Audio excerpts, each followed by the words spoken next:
Pazzi, since Boone came back from the broken jaw, I think he's averaged well over 20 minutes a night. With a do you look at that differently in a back-to-back, and do you dial back his minutes because you have to in this situation? And on a nightly basis, I know he's a hard guy not to send over frequently for coaches.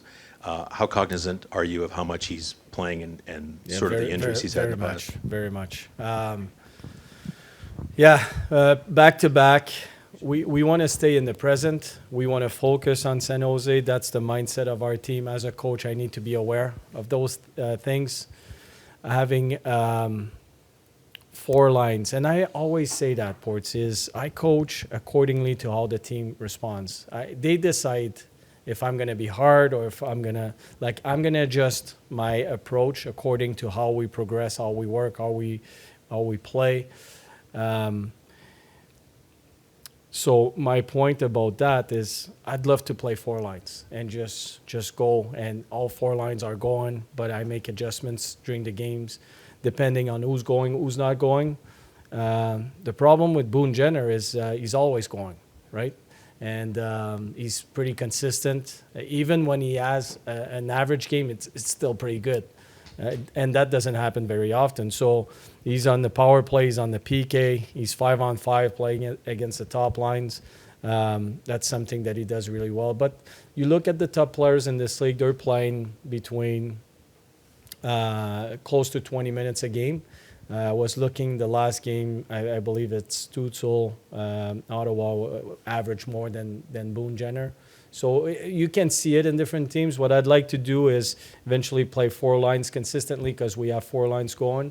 But I'm certainly aware of it, especially on the back-to-back. That's going to be up to me to manage that for him. Coach, the Sharks have had a tough year. Obviously, year's been also difficult. What are the positives you have taken from this season from your team?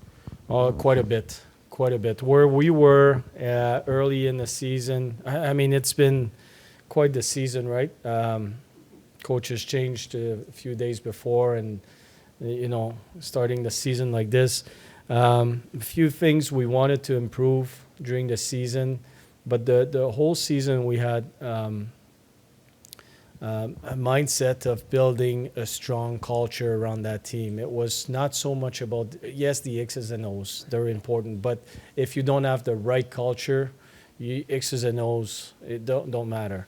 So we've been building on this, and it's about the work ethic and the mindset that we approach every single day, staying in the moment, and they bought into this big time. We see a team, talking to their assistant GM, Ottawa's assistant GM, and he said, well, you guys really work. They work hard, and they've been working hard all year. Now, we're missing a few pieces. We're still a little bit young. We made some mistakes, but the growth of our team has been consistent. We can skate. We're good off the rush. There's a few areas we need to clean up over time. But right now, we're pushing the team to create solid winning habits, and it's all about that. And the results will come.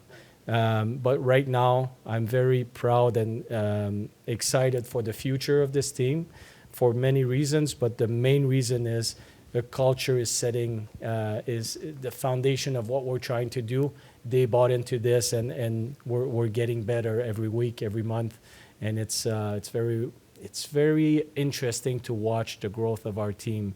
And I could expand on that quite some time.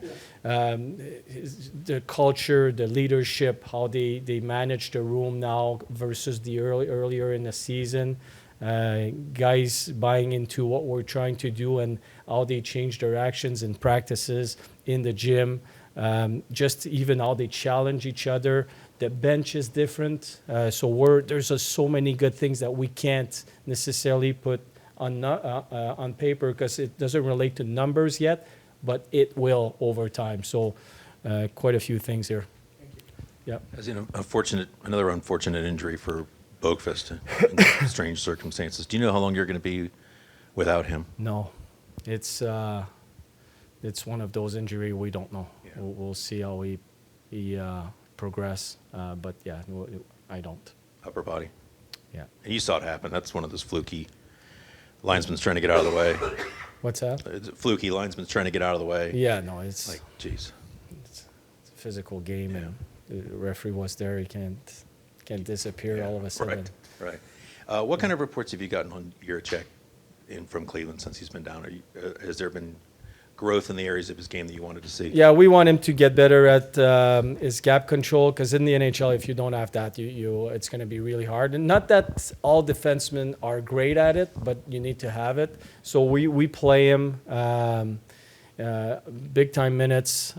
He's the most important thing to us is he needs to play minutes. He needs to be on the ice at key times. He needs to keep growing, and that's the plan right now.